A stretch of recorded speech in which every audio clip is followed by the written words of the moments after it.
Creyó que todo había terminado cuando enterró a la criatura moribunda detrás de su granero. Silencio, soledad, sin testigos. Pero algo la observaba. Un grupo, no uno, ni dos, sino 7. No hablaron. No amenazaron. Simplemente llegaron. Lo que hicieron después cambió el rumbo de su vida. En el otoño de 1998, Juliet, una viuda de 43 años, vivía sola en una zona remota de Oregón. Su pequeña propiedad se encontraba al borde de un denso bosque. Era reservada y no recibía muchas visitas. Una noche, su perro comenzó a ladrar con furia. No era un ladrido común. Era un ladrido de pánico, agudo y constante. Juliet tomó una linterna y salió. Detrás de su granero, justo al lado del cobertizo de herramientas, encontró algo que apenas podía creer. Tendido entre la hierba alta yacía una criatura enorme, más grande que un oso, pero con forma humana. Estaba cubierta de pelo castaño oscuro, enmarañado y sucio. La criatura respiraba, pero apenas. Su pecho se movía con movimientos lentos y superficiales. Una de sus piernas estaba torcida de forma antinatural y tenía una profunda herida cerca de las costillas. Juliet se quedó paralizada. Había oído historias sobre Pie Grande toda su vida, pero nunca las había creído. Ahora, uno yacía detrás de su granero, agonizando. No gritó. No huyó. Volvió a entrar, llenó un cuenco de metal con agua y sacó una manta de lana del baúl. Se arrodilló junto a la criatura, puso el agua a su lado y le cubrió los hombros lo mejor que pudo. Apenas se movió, pero abrió los ojos una vez, solo un instante. La miró no con miedo, sino con paz. Juliet se quedó allí sentada hasta la mañana. Al amanecer, la criatura había desaparecido. No se había marchado. Había pasado durante la noche, silenciosamente. No se lo contó a nadie. Se quedó allí, en la tierra, en silencio, con una extraña y profunda tristeza. No lo entendía. Nunca había visto nada igual. Y sabía que aquello no era el final. Juliet no llamó a la policía. No le contó nada a ningún vecino ni escribió nada. Sabía que nadie le creería. Y aunque lo hicieran, no quería que el cuerpo de la criatura terminara en un laboratorio o en una instalación gubernamental. A la mañana siguiente de su muerte, fue a su viejo cobertizo y sacó un destartalado carrito de cuatrimoto. Regresó al granero, cargó con dificultad el pesado cuerpo y lo cubrió con una lona caliente. No lloró. Simplemente se movió con silenciosa determinación. Juliet condujo el carrito adentrándose en el bosque, siguiendo el mismo sendero que ella y su difunto esposo solían recorrer de jóvenes. Después de casi una hora, llegó a una hondonada apartada donde el musgo cubría las rocas y donde no se oía ningún ruido de tráfico ni de gente. Cavó una tumba a mano. Sin herramientas, solo una pala de jardín oxidada y sus manos desnudas. La tierra estaba húmeda y el trabajo le llevó horas, pero no se detuvo. Cuando la tumba tuvo la profundidad suficiente, hizo rodar el cuerpo lentamente hacia adentro. Se detuvo, mirándolo por última vez. No era un monstruo. No merecía ser abandonada como un animal. Cubrió la tumba con tierra, la compactó y luego colocó pesadas piedras encima. Arrastró una gran rama caída y la colocó con cuidado sobre la tumba. Antes de irse, se quedó quieta, mirando fijamente la tumba. Entonces dijo, solo una frase: no moriste sola. Regresó a su cabaña sin mirar atrás. No durmió esa noche.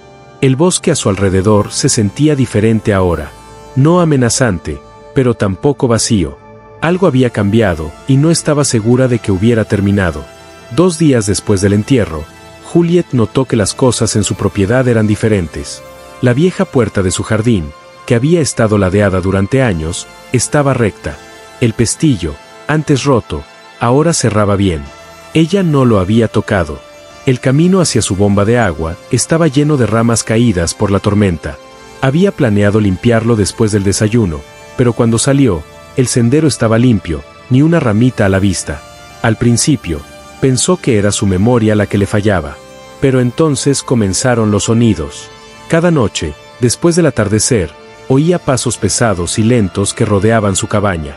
Nunca se acercaban demasiado, siempre seguían la línea de los árboles. A veces era solo el crujido de las agujas de pino. Otras veces, un paso constante que se prolongaba durante horas. Una noche, Se quedó en el porche con una linterna. No vio nada, solo la profunda oscuridad entre los árboles, pero lo sintió, una presencia, no amenazante, no curiosa, simplemente atenta. Empezó a mantener las cortinas cerradas por la noche, no por miedo, sino porque no quería molestar a lo que fuera. Algo estaba ahí fuera. Algo que sabía lo que había hecho y la observaba. Su perro, un viejo mestizo de pastor, nunca ladraba, pero tampoco se separaba de ella al anochecer. Juliet empezó a comprender que ya no estaba sola. No desde el entierro. Algo en el bosque se había dado cuenta y no se iba a ir. Sucedió al atardecer. Juliet caminaba por el sendero que pasaba junto a la tumba. El bosque estaba en silencio. El aire estaba quieto. Entonces se detuvo. Algo no cuadraba. Miró hacia adelante. Al otro lado del claro, justo después de la tumba, se alzaban 7 figuras enormes. No se movían, no emitían sonido alguno, pero estaban allí, altas, corpulentas y completamente inmóviles entre los árboles. Su primer instinto fue quedarse paralizada. Se camuflaban tan bien que no estaba segura de si le engañaban los ojos, pero la forma de los hombros, el contorno del pelaje bajo, le confirmaba que eran reales. 7, todas más altas que la que había enterrado. No se acercaron. No hicieron ruido. Simplemente se quedaron observando. Entonces una dio un paso al frente. Era una mujer. Era más grande de lo que Juliet había esperado, cubierta de una espesa cabellera oscura. Sus ojos se clavaron en los de Juliet, tranquilos, firmes, sin pestañear. La criatura alzó una mano y la colocó sobre su pecho, un movimiento lento y deliberado. Luego bajó esa misma mano hacia el suelo, junto a la tumba. Sin sonido, sin palabras, pero el significado era claro. Lo sabían. Habían visto lo que Juliet había hecho. El entierro, el cuidado, la dignidad, y decían, gracias. Juliet no se movió. No habló. Simplemente permaneció en silencio, observando cómo se desarrollaba aquel momento de quietud. De repente, la mujer se dio la vuelta. Las otras 6 la siguieron, desapareciendo entre los árboles una a una hasta que el claro quedó vacío de nuevo. Sin rastro, sin sonido, solo el viento y la tumba a sus espaldas. Pero Juliet sabía que el bosque lo había presenciado todo, y el bosque nunca olvida. Tras la aparición de las 7, las cosas cambiaron en la casa de Juliet. Empezó poco a poco. Una mañana, se dio cuenta de que su viejo barril de agua, agrietado y con fugas desde hacía meses, había sido reemplazado. El nuevo era más robusto, de mejor calidad y, sin duda, no era algo que ella hubiera comprado o encargado. Unos días después, su bastón, desaparecido durante semanas, apareció apoyado cuidadosamente contra la barandilla del porche, limpio, pulido, como nuevo. Luego vino la ventana. Una tormenta había roto la pequeña ventana que tenía encima del fregadero de la cocina. La había tapado con cartón. Pero una mañana, la leña había desaparecido, reemplazada por un trozo limpio de madera, cortado a la medida perfecta. No clavado chapuceramente, sino encajado con cuidado. Ella no lo había hecho, y nadie más había venido hasta allí. Otras cosas también empezaron a suceder. Pequeños troncos apilados en filas uniformes cerca de su leñera. El mango desgastado de su hacha, reemplazado. El camino a su gallinero, despejado de maleza sin decir palabra. Nadie llamó a la puerta. Nadie dejó una nota. Pero el mensaje siempre fue claro. No estaba sola. Algo o alguien la cuidaba. No como una amenaza, sino como un guardián silencioso. Nunca intentó seguir las señales. Nunca intentó atraparlo ni perseguirlo. No lo necesitaba. Fuera lo que fuese, sabía lo que había hecho, y le devolvía la bondad de maneras silenciosas y sin palabras. Eso le bastaba.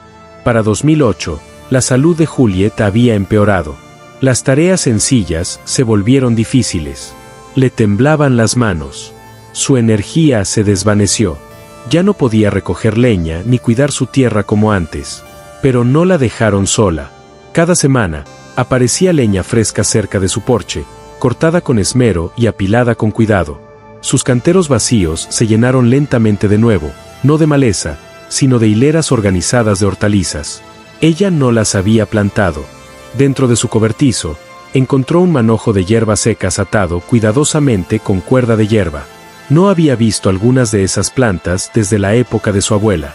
Remedios que no había usado en décadas, ahora estaban allí, como si alguien supiera exactamente lo que necesitaba. Nunca oyó que llamaran a la puerta, nunca vio a nadie cerca, pero las señales eran claras.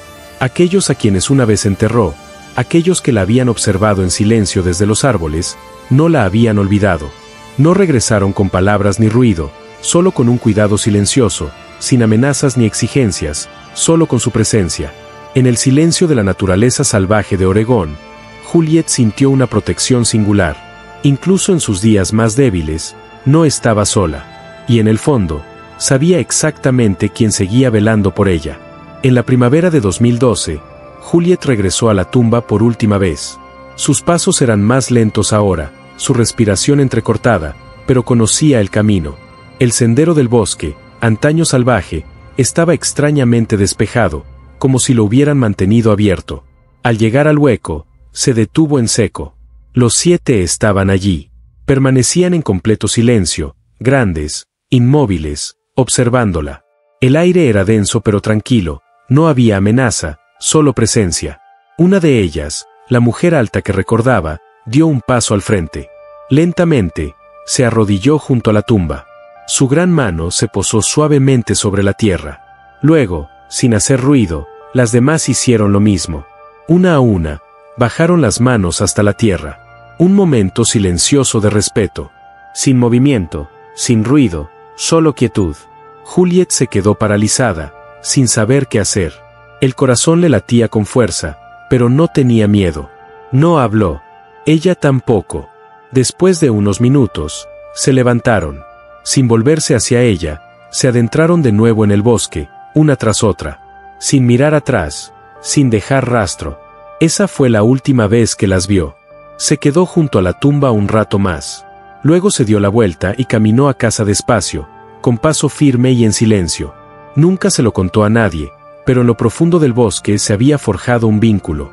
Y aquel día de primavera, se honró en silencio por última vez. Ya cerca de los 70, Juliet me escribió una carta. Era breve, manuscrita y cuidadosa. Decía que nunca se lo había contado a nadie porque la experiencia le parecía sagrada, no para obtener pruebas ni elogios. No quería llamar la atención, solo comprensión. No me debían nada, escribió, pero de alguna manera me dieron paz. Sus palabras eran firmes, no dramáticas, simplemente sinceras. Terminó la carta con una última frase: enterré a uno de ellos y nunca lo olvidaron. No todas las historias de Pie Grande tratan sobre el miedo. Algunas tratan sobre el respeto silencioso. 7 vinieron no para asustar, sino para recordar. Juliet no pidió nada. Simplemente hizo lo correcto. Y nunca lo olvidaron. Quizás, al final, esa sea la única prueba que realmente importa.